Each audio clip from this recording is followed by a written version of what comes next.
Hello student, स्वागत है आपका हमारे यूट्यूब चैनल मैथ इंडियंस में।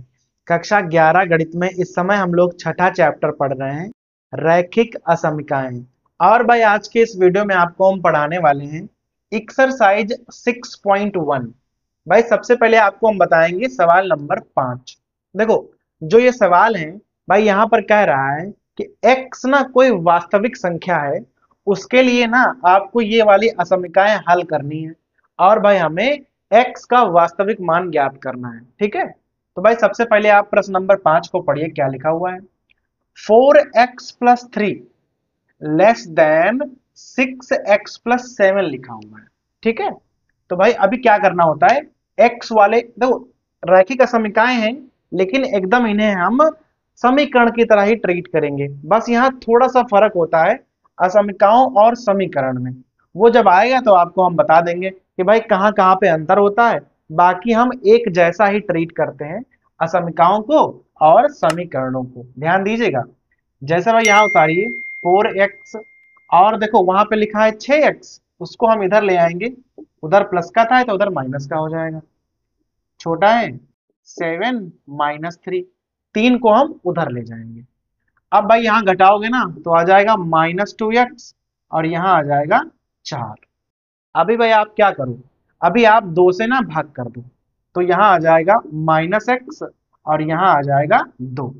अब देखो, अगर ये समीकरण होता तो सीधे आप माइनस को उधर ले जाते और भाई आपका आंसर आ जाता। लेकिन चूंकि ये असमीका है तो यहाँ पर क्या होता है, अगर माइनस इधर से उधर जाएगा, या आप कह लो कि अगर आप दोनों पक्षों में ना माइनस से गुणा करना चाहते हैं, बाकी तो कोई दिक्कत नहीं है, लेकिन अगर माइनस से आपको ना दोनों पक्षों में गुणा करना है तो भाई ये वाला जो चिन्ह है वो बदल जाएगा। अभी ये लेस देन है, अगर आप माइनस से दोनों पक्षों में गुणा कर दोगे ना तो ये हो जाएगा ग्रेटर देन। जैसे भाई अगर आप इसे इस प्रकार से लिखोगे, भाई माइनस से दोनों पक्षों में गुणा कर दी तो ये जो लेस देन है वो तुरंत ही ग्रेटर देन हो जाएगा। बस इतना सा अंतर है। अब भाई x का मान क्या आ गया, x का मान आ गया x इज ग्रेटर देन -2, अर्थात भाई x का जो मान है वो -2 से बड़ा होगा। अब वो कह रहा है कि जो x है ना ये वास्तविक संख्या है। ठीक है, तो -2 से जितने बड़े मान होंगे वो सब x की वैल्यू होंगी। तो भाई देख लो x किस चीज को बिलोंग करने वाला है। जो सबसे छोटी वैल्यू होगी, भाई देखो -2 से बड़ा है ना, तो -2 से आप स्टार्ट करो और कहां तक जाओगे, और जाओगे प्लस इनफाइनाइट तक।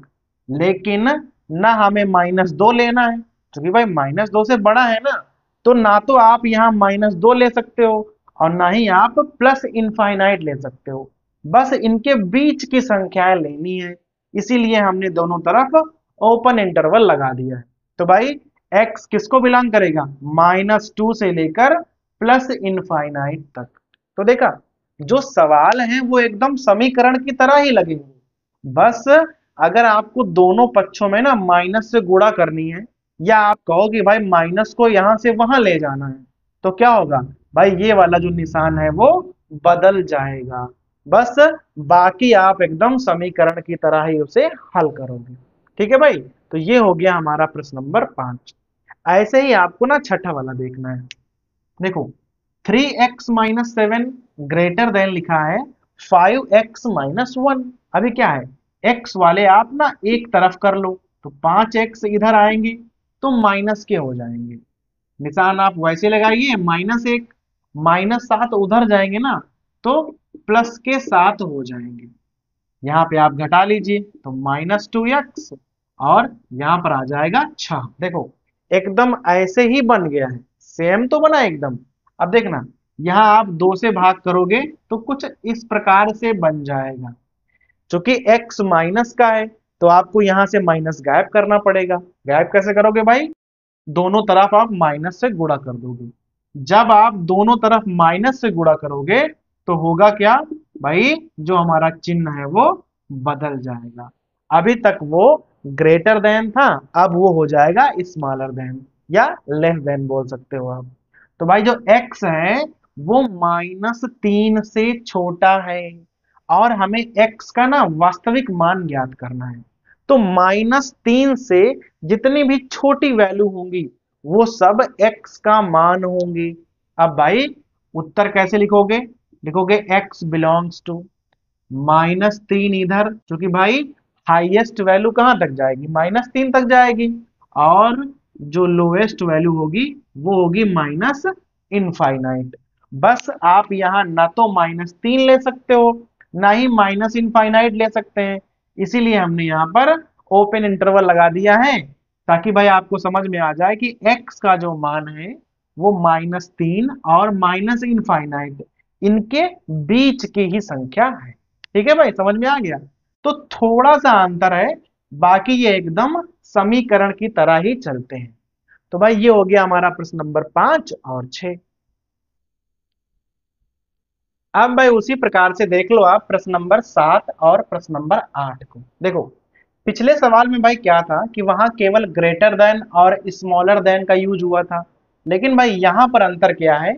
यहां पर स्मॉलर देन इक्वल टू या ग्रेटर देन इक्वल टू का यूज हुआ है। अर्थात भाई इसके पहले केवल स्मॉलर देन और ग्रेटर देन था, अब की बार साथ में इक्वल टू का निशान भी आ गया है। तो भाई देख लो इन्हें हम किस प्रकार से हल करने वाले हैं। देखो पहले तो हम यहाँ गुणा करेंगे, तो भाई पहले यहाँ गुणा कर लो।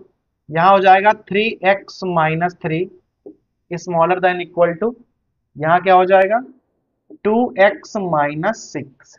करना हमें एकदम वैसे ही है, आपको x एक तरफ करने हैं, गिनतियां एक तरफ करनी होती हैं। तो भाई यहाँ हो जाएगा 3x-2x, निशान भाई उसी प्रकार से आप लगाइए, -6 और यहाँ हो जाएगा +3। भाई यहाँ पर घटाएंगे तो x बचेगा और यहाँ घटाएंगे तो -3 बचेगा। अब जरा आप इसे भाई ध्यान लगाकर देखिए कि क्या लिखा हुआ है। x जो है वो -3 से छोटा है या बराबर है, अर्थात जो x की वैल्यू है वो -3 से शुरू होगी, -3 से शुरू होगी, और उससे जो छोटे मान होंगे वो सब वैल्यू x में आ जाएंगी। ठीक है, वहां पर भाई क्या था कि ये इक्वल टू का निशान नहीं था पिछले दो सवालों में, लेकिन यहाँ पर भाई दोनों में क्या है कि इक्वल टू का निशान भी डाल दिया है। तो देखो भाई इससे ना उत्तर में कितना फर्क आता है वो आपको ध्यान देना है। देखो जैसे -3 से छोटी संख्याएं लेनी है, तो भाई -3 इधर लिखेंगे और माइनस इनफाइनाइट तक जाएंगे। देखो चूंकि यहाँ बराबर का निशान भी लगा हुआ है, तो जिधर आप बराबर का निशान लगाओ उधर आप लगा दो क्लोज इंटरवल, तो वैल्यू हो जाएगी -3, जिसमें शामिल होगा। वहां पर भाई क्या था कि वो संख्याएं शामिल नहीं होती थी, जैसे यहाँ -3 शामिल होगा और वैल्यू जाएंगी माइनस इनफाइनाइट तक, लेकिन उस वैल्यू में माइनस इनफाइनाइट शामिल नहीं होगा, उनके बीच की वैल्यू होगी। पर यहाँ -3 को शामिल किया जाएगा, क्योंकि यहाँ बराबर का निशान भी लगा हुआ है, इसीलिए देखो यहाँ पर हमने क्लोज इंटरवल का यूज कर दिया है। तो बस थोड़ा सा अंतर आया यहाँ उत्तर लिखने में, बाकी हल आपको वैसे ही करना है, हल करने में कोई अंतर नहीं आएगा, बस खाली उत्तर लिखने में अंतर आ गया है। 8वें में देख लो भाई 3 है, इनटू में लिखा है 2-x, greater than or equal to, वहां है 2 और भाई ब्रैकेट में लिखा है 1-x। क्या करना है, यहां पर भी आप गुणा कर लो, तो भाई 3 दूना 6 और -3x, उसी प्रकार से आप भाई निशान लगा लो, वहां गुणा कर लो 2-2x, इस प्रकार से लिखना होगा। 2x इधर ले आओ तो -3x, यहाँ हो जाएगा +2x। ठीक है, निशान आप वैसे ही लगाइए, 2 वहां पहले से थे, 6 इधर से ले जाओगे ना तो माइनस के हो जाने हैं। अब यहाँ पर क्या बचेगा -x और उधर बचेंगे -4। देखो अगर ये समीकरण होता तो हम क्या करते, माइनस माइनस कैंसिल कर देते और भाई x का मान आप 4 लिख देते आराम से। चूंकि ये असमिका है तो यहाँ फर्क क्या होगा, माइनस से आप जब दोनों पक्षों में ना गुणा करोगे तो भाई माइनस तो गायब हो जाएंगे, लेकिन चिन्ह जो है वो तुरंत उल्टा हो जाएगा। देखो चिन्ह यहाँ तुरंत उल्टा हो गया। माइनस जैसे ही भाई यहाँ देखो, अगर जैसे ही x माइनस का आ जाए तो आपके पास केवल एक ही उपाय है कि आप दोनों पक्षों में माइनस से गुणा कर दो, ताकि x प्लस का हो जाए। सामने वाली संख्या चाहे प्लस की हो चाहे माइनस की हो, उससे तो कोई फर्क पड़ना नहीं है। तो जब आप माइनस से गुणा करोगे ना तो चिन्ह हो जाएगा उल्टा। तो अभी क्या पढ़ोगे, x का मान 4 या 4 से छोटा है।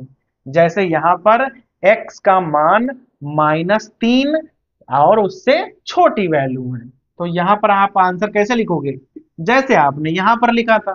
देखो भाई, 4 से छोटी वैल्यू है तो 4 से आप जाओगे माइनस इनफाइनाइट तक, इस प्रकार से। और यहाँ पर आप इस चीज का यूज करने वाले हो, क्योंकि यहाँ पर बराबर का भी निशान लगा हुआ है, तो वैल्यू में 4 शामिल किया जाएगा। 4 भी शामिल करोगे और उससे जो छोटी वैल्यू है वो भी शामिल करी जाएंगी। क्योंकि माइनस इनफाइनाइट शामिल नहीं होगा, इसीलिए भाई यहाँ पर हम इस प्रकार से इसे लिख रहे हैं। समझ में आ गया भाई। तो ये प्रश्न नंबर 7 और 8 एकदम एक जैसे थे, और प्रश्न नंबर 5 और 6 वो दोनों एक जैसे थे। ठीक है भाई, तो ये हो गया हमारा प्रश्न नंबर 7 और 8।